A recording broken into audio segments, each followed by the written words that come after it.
Rise of Kingdoms recently revealed that they're going to be changing the way that Zenith of Power works for the very first time, and we covered this in detail in some of my recent videos where we discussed some of the massive changes coming to Rise of Kingdoms with their 7-year anniversary events. But today we're going to dive a little bit deeper, and I'm going to give you guys my thoughts and opinions on this change because, well, I said that I would make a dedicated video here, and also because I do think that there's a lot of confusion in the community as to how this new system is actually going to work. But before we begin, of course, what's going on, guys? Cheers. Now, before we begin, of course, as you guys know, I am a partner creator with Rise of Kingdoms, so if you want more rock content, subscribe down below. We're on the path to 100,000 subscribers, and I do apologize for this video being late. It was supposed to come out yesterday, but outside of my new apartment, they've decided to rip up the sidewalk, literally like right outside this window right here. I know you can't see it, but they're like, yeah, we're just gonna rip up the entire sidewalk starting at 8 in the morning and going until 3 p.m. and it's just I'm not gonna get into it. I'm gonna lose my mind. Okay, so anyway, needless to say, it's been challenging to record videos lately because it's just jackhammers. But let's talk about the changes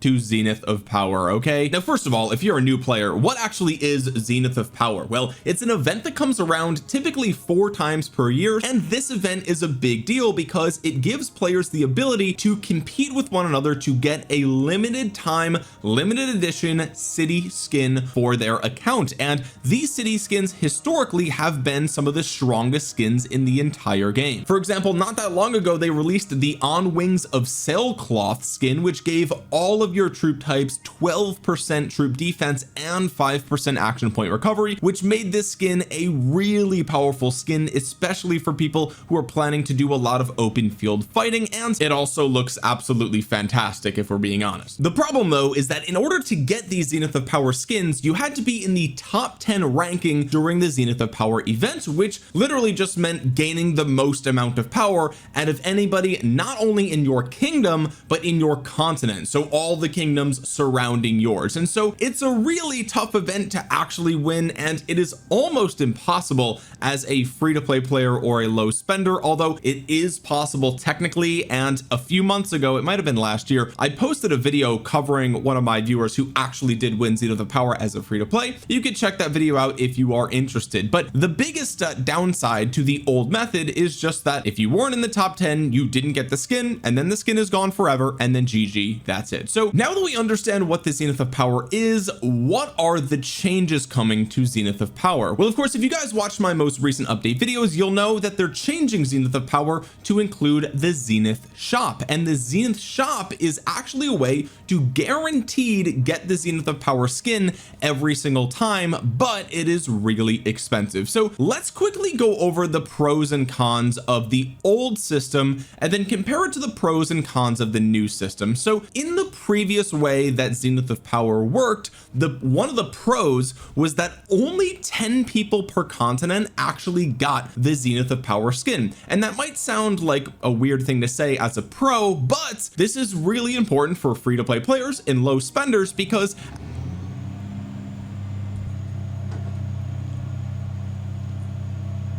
now, it might be weird saying that that is a pro, but for a vast majority of us, it actually is, because we don't have to worry about a bunch of players on the battlefield having these super powerful skins, right? Like, especially if you're a free-to-play player or a low spender, at least you know that the enemies you're going up against, there's only going to be a handful of these skins there. Whereas if a bunch of people could have gotten it, then a bunch of people would get it, right? The other pro to the old system is that all you had to do was train to get into the top 10, and that's it. So if that meant that you only had to train 12 million power because your continent wasn't really competing, fantastic news, you got your hands on the Zenith of Power skin for a pretty small push, right? But of course there were cons to the old system. There's no guaranteed way to get it. So if you're in a highly competitive continent, well, you would have had to train, you know, 35-45 million power sometimes to guaranteed get the skin, and that feels really, really bad and is also basically impossible for free-to-play players to get. Secondly, the biggest downside of the old method is that if you pushed really hard and you got into 11th place, you got horrible rewards. Okay, you basically walked away with almost nothing. You got like, what was it, like a 30-day like temporary version of the skin, or was it 7 days? I don't even know. It was a horrible reward. Okay, and so as you can tell, I never really paid attention to Zenith that much, even though I did actually win a Zenith of Power back in the day. but the old system obviously had its pros and cons, and the new system has its own pros and cons as well. And so what do I mean by this? Well, let's quickly take a look at the new Zenith shop.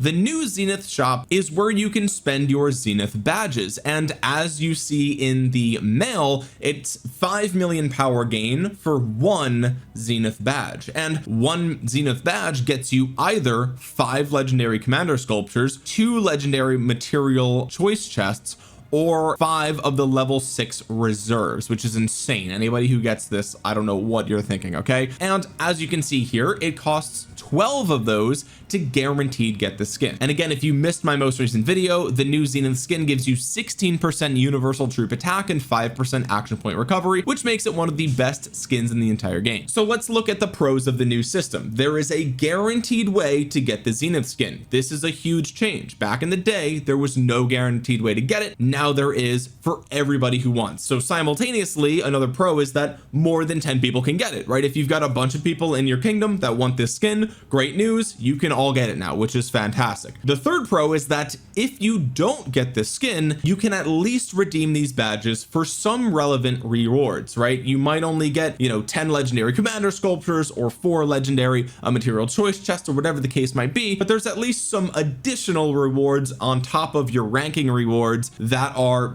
somewhat relevant to your account progression. And finally, and I think this is the biggest point of confusion for people, is that the top 10 players still get the permanent Zenith of Power skin, right? I'm going to say that again. If you land in the top 10, you get the permanent Zenith of Power skin. You do not need to increase your power by 60 million to get this skin. All you have to do is get in the top 10. Now, if your continent has a bunch of people that want it, well, unfortunately, the only way you can guaranteed get it at that point is to train 60 million, right? And so that's going to be awful for the hyper competitive continents. But if you are not on a hyper competitive continent, well, most of the time for Zenith of Power, people don't have to train 60 million power to get into the top 10. That's very rare to be the case in Rise of Kingdoms, right? And so even though it sucks that the guaranteed number is 60 million, in reality, for most continents, you're not going to have to train 60 million to get Zenith, to get the skin, right? It's just you don't have to do that. And I think this is the biggest point of confusion, is that I think a lot of people got confused and they thought that in order to get the Zenith skin now, you needed 60 million. That's not the case. Okay, you still only need to get into the top 10 unless you're in a hyper competitive continent, then you need 60 million. Okay, so I just wanted to clear that up. A lot of people were confused about that, so I wanted to talk about it. Okay, now let's talk about the cons of the new system. Okay, first of all, just like the pros, more than 10 people can get it, right? And so that is both a pro and a con. If you're somebody who wants it, great news, you can all get it. But as a con, more than 10 people can get it. So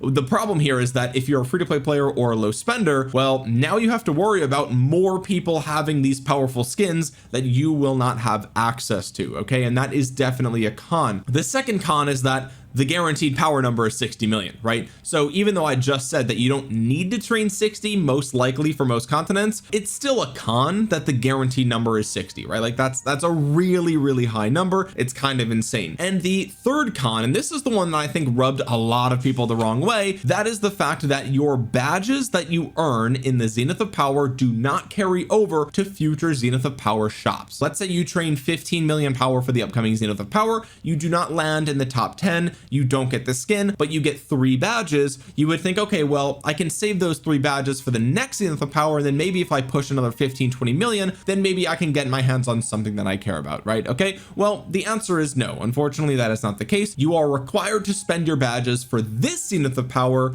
which means you can't save these over time. So those are the pros and cons of both the new system and the old system. And whether you like this change or not, I think that this change could definitely be optimized to appeal to pretty much everybody. Okay, so here is the part of the video where I talk about how I would fix the new Zenith of Power shop. Okay, because as much as I understand why the developers went ahead and released this system as is, I do think that there is a way to accomplish all of the goals that they've set out to accomplish here. Okay, so first of all, what I think would be fair is if they lowered the required number of power gain to fluctuate depending on the skin, which they've already said, but the current number is too high. Okay, so for a universal skin like 16% attack, I think a reasonable number is 40 million power. It's one of the best skins in the game, it's going to be really hard to get. Training 40 million power is still an insane amount of power, if we're being honest, so put it at 40 million. It makes it a little bit more attainable. Secondly, for a single troop type, so for example, you know, my Zenith of Power skin is a 10% infantry health skin, which back in the day was really good. Now it's really power crept,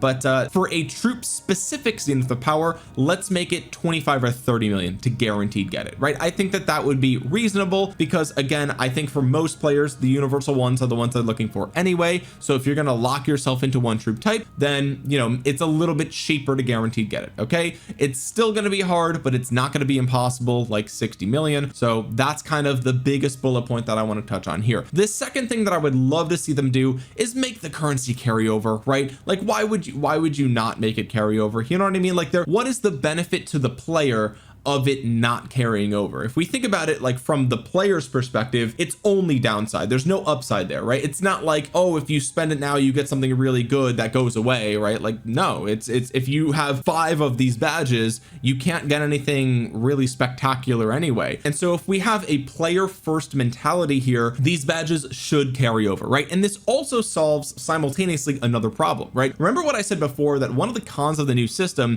is that free-to-play players are pretty much locked out of guaranteed getting a skin, and also now they have to worry about more people potentially having Zenith skins around them, right? Okay, well, if the badges carry over, now free-to-play players can save up the badges over time to maybe eventually get their hands on a Zenith of Power skin, and that kind of bridges the gap a little bit. Is it going to be really hard? Yes. Is it going to take over a year? Absolutely, right? But at least they will have a chance or a way. It's possible for a free-to-play player to grab a Zenith of Power skin that they want at some point in the future if they plan accordingly. And I think that it would be good to reward free-to-play players who plan that far in advance. And the final thing that I want to touch on here is that now that some of the older Zenith of Power skins are power crept out of the meta, right? Like, let's just be real, that's the case. And this is something I also want to touch on this really quick. This is something that Shappy Gaming talked about in his video, and I was planning on talking about it here, but I want to underline this point, okay? Because his video came out before mine, so I don't want people to think I'm just stealing his video, okay? I did watch his video. I dropped a like. I'll link it down below in case you guys missed it. All right, but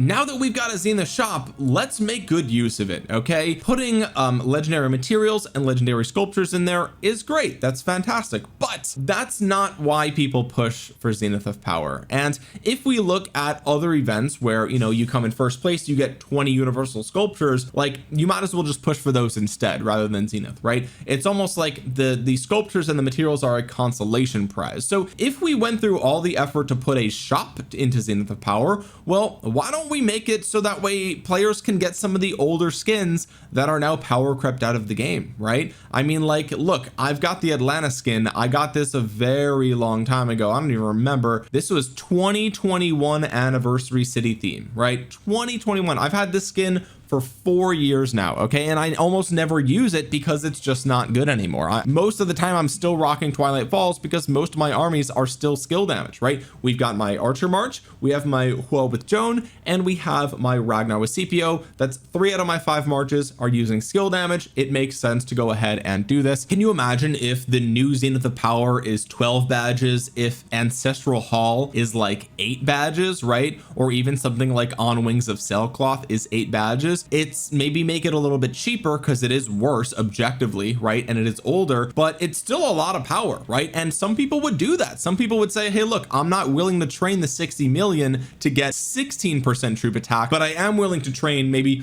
30 million to get 12% troop attack or something like that, right? And again, this could compound with the suggestion that your badges carry over. So you get a couple of badges now, you get a couple of badges on the next one and the next one, and then maybe after 3 or 4 Zeniths, you've saved up enough to go back and get yourself a pretty good Zenith skin that was around back in the day, right? And again, it's kind of a win-win, right? Because if the badges carry over, then players are incentivized to participate in Zenith of Power. If they think think that it's something that it's possible for them to get, well then they're going to try to work towards getting it. And I think that that's what the developers want, right? Like, don't they want more people to push for Zenith of Power? I feel like they would want that, right? I mean, they're putting in all the effort here, and let's be real, the more people that participate in these events, the more people that are going to spend money to participate in Zenith, right? So the more accessible you make these skins, the more people are going to be willing to make some pushes to get some of the skins. And I think a really nice solution here is not only are the badges carrying over, but now you can maybe get your hands on some of the Zenith skins. Now I know there's going to be people that say, hey, you know, these Zenith skins, part of the reason that I pushed for it is because it's limited edition, it's limited time, and it's special, and you know, you didn't push for it when I did, and so you missed out. And like, I get where people are coming from there, right? They want to feel like they have something special, but if I'm being honest with you guys, it's not special. And again, this is coming from somebody who did a big push for a Zenith skin. 10% infantry health was at the time extremely powerful for infantry, right? So I'm not going to sit here and say like, oh well, you weren't playing the game back in 2021 and you didn't push for this Zenith skin like I did. I earned it back in 2021, so you don't deserve to have it. No, that's stupid. Okay, this is a cosmetic in a mobile game. It's not that special, if we're being honest. All right, like, just let more people enjoy it, let more people get their hands on some of these skins. Now if you want to make the restriction of like, okay, if the Zenith shop has older skins, maybe you don't include the last few Zeniths, right? Like maybe you don't include the last 2 or 3 Zeniths in the shop, and so as more Zeniths come out, you kind of move them up, right? And so there will always be a lag between, okay, I had it first and I had it exclusively for, you know, 9 or 12 months before anybody else had their chance to get it. Like that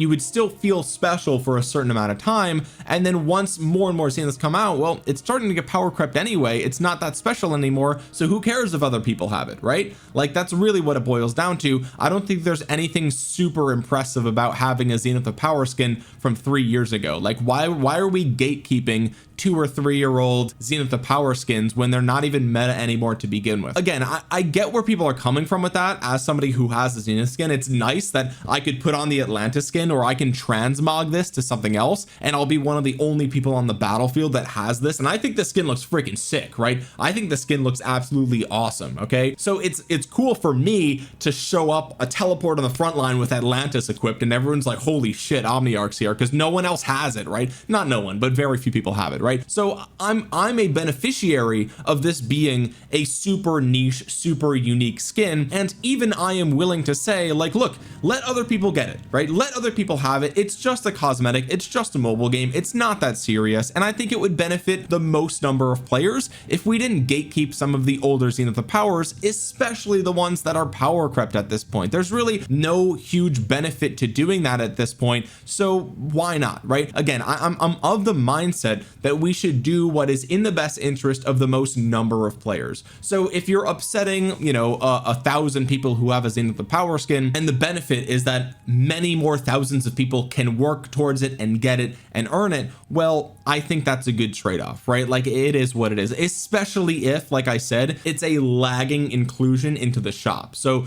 you know, if you just recently competed for the On Wings of Sailcloth, maybe you don't put it in the upcoming Zenith of Power. Maybe this shows up in, you know, another 6 months or whatever the case might be. You know what I mean? Like make it lag a little bit, so at least it's special for a small amount of time, but eventually it should show up at some point, in my opinion. And I think that if you make it so where badges carry over, now you have a way to, you know, guaranteed get it at some point in the future. Okay, or maybe just like with the Wheel of Fortune and Mightiest Governor, maybe this will rotate, right? Like, so the upcoming, you know, if the next one is a universal troop attack skin for 16%, maybe you make it so that way only some of the universal skins show up there, and you don't include the most recent one, right? So okay, you don't include On Wings of Sailcloth, but you do include Ancestral Hall and older. Then we have whatever the one is after that. I don't know what it would be. Probably maybe it's cavalry or infantry. I don't remember exactly. I think cavalry comes after that, right? I don't even know, but let's say the one after that is cavalry. cavalry, okay, now you only put the cavalry skins in that one. You don't put the Daedalus dirigible, okay, but you put the cavalry ones that came out before that. So what would that be? Let's see, you put the Battles Bloom skin in there or something like that, right? Like that would be a nice middle ground. And then also it's kind of strategic, right? Because like if the next skin for cavalry is like 20% cavalry defense, or you get the chance of 15% cavalry health again, well, okay, well maybe people are going to compete for the cav health. Now I'm not going to sit here and tell you that this is the better choice. It actually really depends, especially with the new tech, but either way, like it just seems like a win-win for both the players and the developers to include some of the older skins and also to make that currency carry over from Zenith to Zenith, right? So that's pretty much it, guys. I just wanted to make this video to talk about the new Zenith of Power changes, my thoughts and opinions on this, and honestly the Sands of Time skin looks absolutely incredible, dude. It looks so freaking good. Okay, but let me know what you guys think about these suggestions in the comment section below. Do you think that the backlash over this is overblown, considering the fact that you still get it in the top 10, right? So like if your continent only pushes 20 million power, you don't have to go to 60, right? Let me know in the comments if you think that the backlash has been overblown here, or do you think that the backlash is justified, and do you think that the changes that I've suggested here would make the new Zenith changes actually better for everybody? I'm curious to know what you think in the comment section below. While you're down there, consider dropping a thumbs up on the video. It really helps me beat the YouTube algorithm, and subscribe down below if you want more Rise of Kingdoms content. Click the bell to be notified the next time I upload a Rise of Kingdoms video. And with that being said, guys, thank you so much for watching. This has been Omniarch. I'll talk to you guys again soon. Let me just end this before they start doing freaking construction again, man. Oh my god.